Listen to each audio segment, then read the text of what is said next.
tuh? Iya, betapa beratnya itu.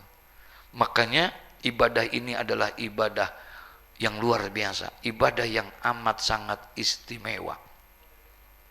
Oleh karenanya, saking istimewanya, orang yang berangkat haji adalah merupakan wafdullah, tamunya Allah.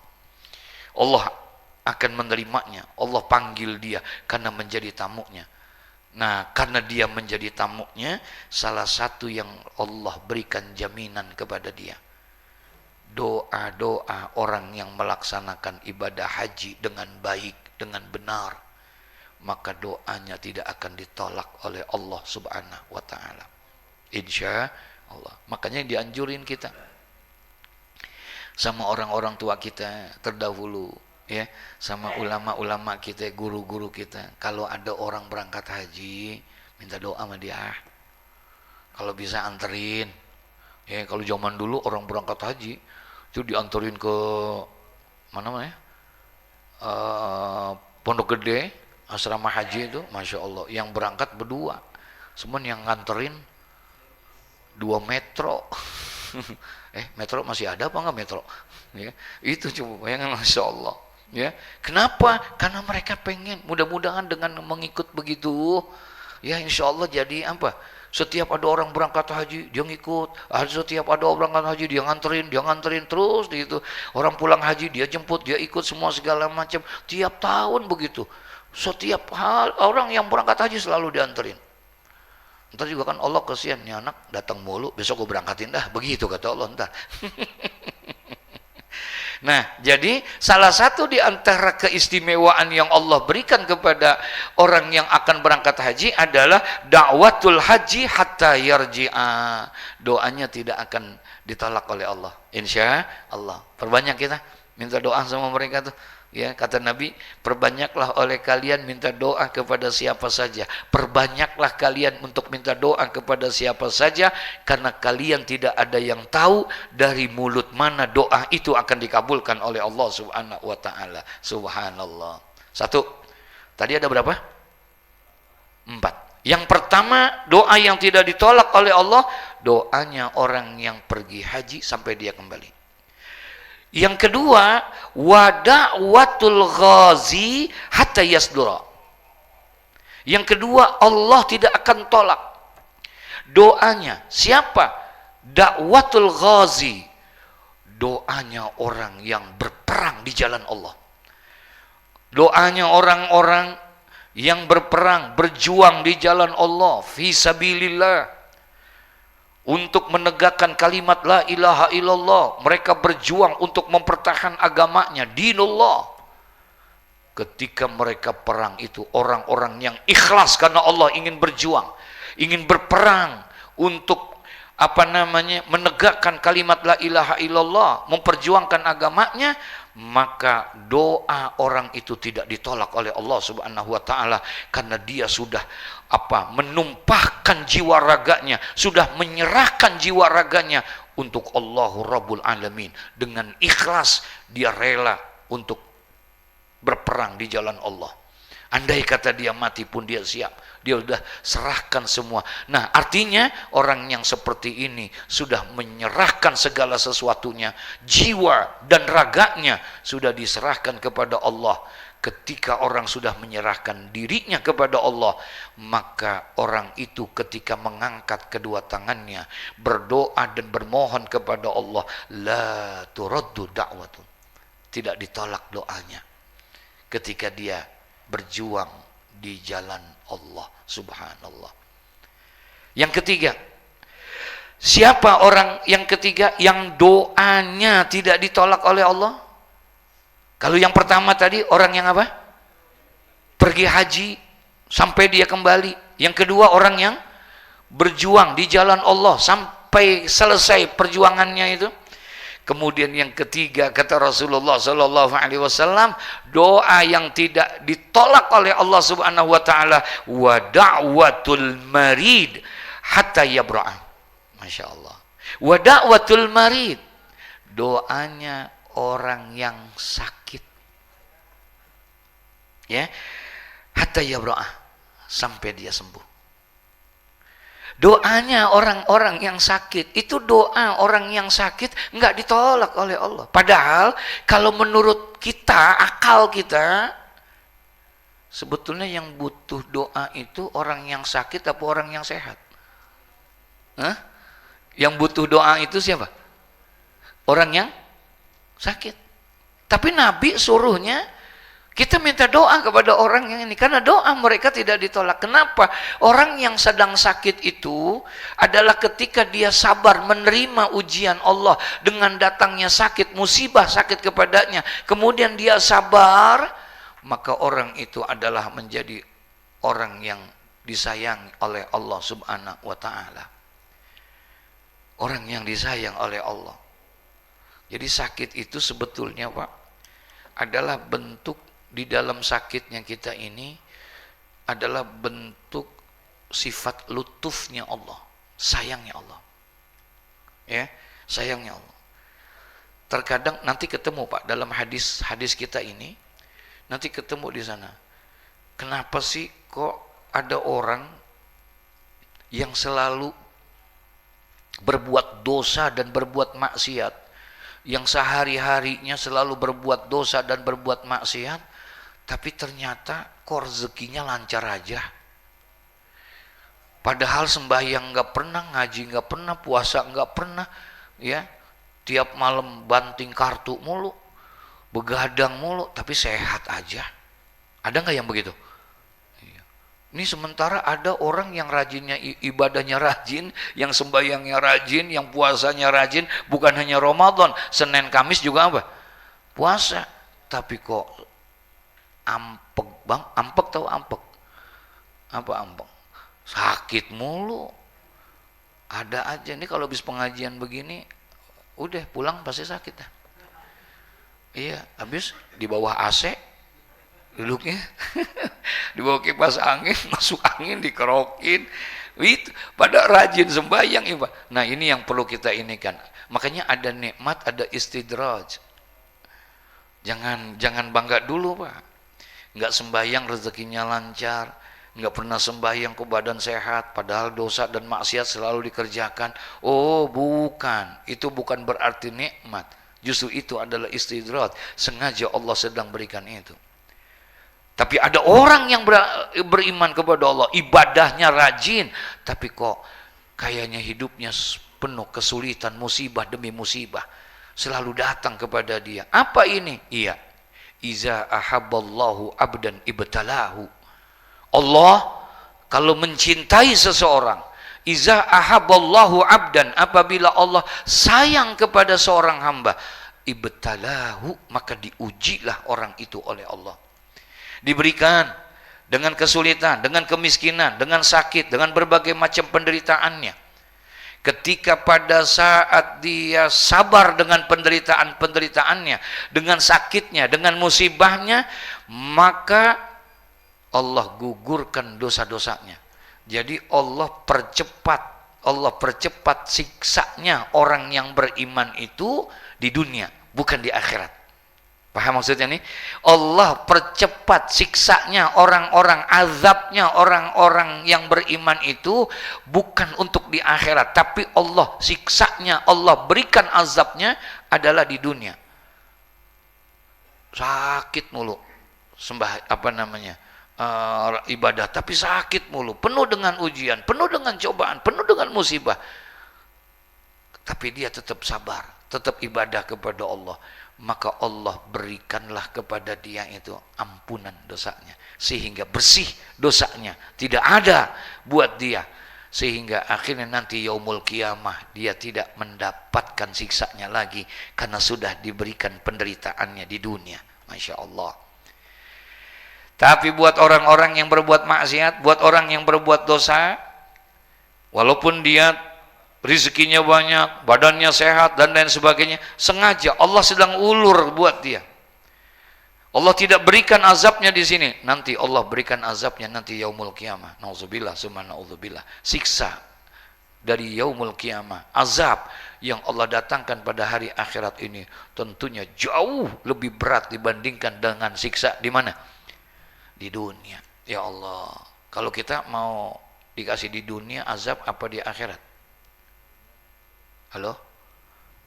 Di dunia apa di akhirat? Kalau bisa di dunia. Enggak. Di akhirat. Iya. Tapi sembayang, ya bagaimana dong? Ibadah enggak, ini enggak, itu enggak, ya Allah. Mungkin punya orang dalam kali dia. Ya. Yeah. Astagfirullahaladzim. Nah, ternyata kata Nabi, wa da'watul maridi hatta yabro'a. Satu di antara 4 doa yang tidak ditolak oleh Allah adalah doanya orang yang sedang sakit. Sunnah buat kita mendoakan orang yang sakit, tapi sunnah juga buat kita minta didoakan juga sama orang yang sakit. Makanya kita kalau datang dengan orang yang sakit itu, Rasulullah ngajarin. Yang pertama, jangan lama-lama. Ya, kemudian berikan motivasi kepada dia. Jadi kalau kita jenguk orang sakit, jangan lama-lama, Pak. Ini kadang-kadang tuh orang udah pakai selang, udah susah ngomong, kita tengokin ngomongnya, Masya Allah. Gile bener, Iran diomongin sama dia, ya. Nuklirnya ininya, padahal dia ngap-ngapan lagi di situ, ngomongin kayak begitu. Jangan, ya, kata Nabi, berikan motivasi sama dia. Kemudian jangan terlalu lama untuk menjenguk orang yang sakit. Kasih motivasi biar ada semangat untuk sembuh. Maaf ya, bisa jadi, Pak, dia tidak bisa diobati dengan obat-obat dari dokter, dari medis. Sementara datang temennya, datang kawannya, datang itu bisa jadi obat yang luar biasa itu. Masya Allah, senang banget. Apalagi kalau dia datang mau bawa inian, parcel, ya, duit 5,5 juta. Wah, 10 orang aja begitu, baik nggak kira-kira tuh? Ya, Masya Allah. Apabila tuh yang kayak seperti itu obat yang luar biasa. Senang kita untuk didatengin itu. Nah, berikan motivasi, kasih semangat. Pak, Masya Allah, udah kelihatan ini sehat, insya Allah. Tuh, mukanya aja udah kelihatan. Ya iyalah, mukanya pasti kelihatan, masa ya kagak kelihatan. Udah sehat ini insya Allah, udah semangat terus, Pak, udah kelihatan ini, tanda-tanda sehatnya udah kelihatan tuh, udah merah, udah ini, udah itu, gitu. Kasih semangat. Jangan nengokin orang sakit jujur, jangan. Kita datang gitu, ini orang udah sakit, di rumah sakit. Emang kenapa, Pak? Sakit apa? Apa yang dirasakan? Ini ya, lambung saya sakit, napas saya sesek. Ya, Pak, kemarin teman saya begini mati, Pak, begitu. Itu jujur namanya, nggak boleh, ya. Kasih semangat, kasih motivasi kepada dia supaya dia sehat. Dan setelah kita doakan dia, kata Nabi, jangan lupa doanya orang yang sakit tidak ditolak oleh Allah. Pak, saya doain ya biar sehat, ya, mudah-mudahan cepat kembali ke rumah, biar bisa aktivitas lagi, biar bisa main padel lagi, biar bisa ini lagi, ya Pak, sehat. Doain saya ya Pak, doain kami ya Pak, mudah-mudahan kami juga sehat, selalu dalam lindungan Allah. Gitu. Jadi kita juga minta, kenapa? Memanfaatkan, karena Rasulullah pernah memberikan jaminan, wa da'watul marid hatta yabro'a. Orang yang sakit doanya tidak ditolak. Yang terakhir, yang keempat, siapa doanya? Yang pertama, doa yang tidak ditolak adalah doanya orang yang pergi haji sampai kembalinya dia.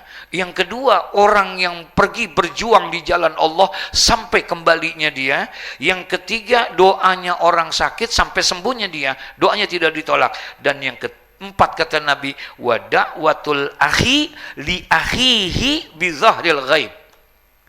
Doa yang tidak ditolak oleh Allah adalah siapa? Wa da'watul akhi, dakwahnya seseorang. Dakwahnya seseorang li akhihi, yang dia berdoa untuk saudaranya, untuk kawannya, untuk temannya. Paham nih maksudnya? Bapak pernah doain orang nggak? Hah? Pantas kalau kita kagak pernah didoain mah. Ya. Kata kita mendoakan wadawatul akhi, doanya seseorang li akhihi, untuk mendoakan saudaranya bizahril ghaib, tanpa sepengetahuan saudaranya. Si A, kita berdoa malam tahajud, kita sebut tuh dia, ya Allah sehatkan dia, angkat penyakitnya ya Allah, angkat penyakitnya, berikan dia kesehatan. Kita malah kita tahajud, itu ya sama teman kita yang sakit, teman kita yang sedang masalah, teman kita yang sedang ada problema, dia nggak tahu kalau kita lagi doakan dia. Nah, kata Nabi, doa orang yang seperti itu tuh, yang manakala dia berdoa kepada Allah Subhanahu wa taala tanpa sepengetahuan saudaranya, maka doa itu termasuk doa yang dikabulkan oleh Allah. Bukan yang dipesen, doain gue ya, nih gope. Enggak, bukan begitu. Ya, ini doa tanpa sepengetahuan dia. 4 doa ini. Lalu Nabi tutup ini hadis. Apa kata Nabi? Wa asra'u haula'i da'awati ijabatan. Dan asra'u, yang paling tercepat, haula'i da'awati, dari 4 doa itu. Paham nih? Yang paling tercepat dikabulkan oleh Allah, diijabah oleh Allah dari 4 doa ini, siapa? Doa orang yang haji kah? Doa orang yang berperang kah? Doa orang yang sakit kah? Atau doa yang berdoa buat saudaranya? Kata Nabi, dari 4 ini, doa yang paling cepat dikabulkan oleh Allah adalah dakwatul akhi li akhihi bizahril ghaib. Doa seseorang untuk kawannya, untuk saudaranya, untuk temannya, tanpa sepengetahuan saudaranya yang didoakan itu. Itu doa yang lebih dikabulkan oleh Allah, lebih cepat doanya. Nah, oleh karena itu dipesan oleh Rasulullah Shallallahu Alaihi Wasallam, kalau kita pengen didoain sama saudara-saudara kita tanpa sepengetahuan kita, maka kita pun juga harus sering-sering apa? Mendoakan saudara-saudara kita dalam tahajud, dalam duha, dalam setiap doa yang kita baca. Niatkan juga untuk saudara-saudara kita. Insya Allah nanti ketika kita dalam keadaan susah, dalam keadaan ada masalah dan problema, ternyata Allah berikan jalan keluar, bisa jadi adalah disebabkan dari doa kawan-kawan kita yang dia tahajud di waktu malam, dia mendoakan kita. Insya Allah, kalau kita pengen didoakan, maka kita juga harus apa? Mendoakan. Insya Allah. Al-Fatihah. A'udzubillahi minasyaitonirrajim. Bismillahirrahmanirrahim. Alhamdulillahi rabbil alamin, arrahmanirrahim, maliki yaumiddin. Iyyaka na'budu wa iyyaka nasta'in. Ihdinas siratal mustaqim, siratal ladzina an'amta 'alaihim ghairil maghdubi 'alaihim waladdallin. Amin. Astaghfirullahaladzim. Bismillahirrahmanirrahim. Alhamdulillahi rabbil alamin. Allahumma salli wa sallim ala sayyidina Muhammad wa ala ali sayyidina Muhammad. Allahumma ahsin akibatana fil umuri kulliha wa adhina min khizyid dunya wa adzabil akhirah. Allahumma zidna ilman nafi'ah wa rizqan wasi'an wa amalan salihan mutaqabbala. Allahumma ya Allah, la tada' lana fi maqamina hadha dhanban illa ghafartah wa la hamman illa faraztah wa la hajatan illa qadaitaha wa yasartaha. Fayassir umurana ya Allah, fayassir umurana ya Allah, fayassir umurana ya Allah, wa nawwir qulubana wasrah sudurana waqtim bisalihati a'malana. Allahumma rabbana atina fid dunya hasanah wa fil akhirati hasanah wa qina adzabannar. Wa sallallahu ala sayyidina Muhammad wa ala alihi wa sahbihi wasallam. Walhamdulillahi rabbil alamin. Summa assalamu alaikum warahmatullahi wabarakatuh.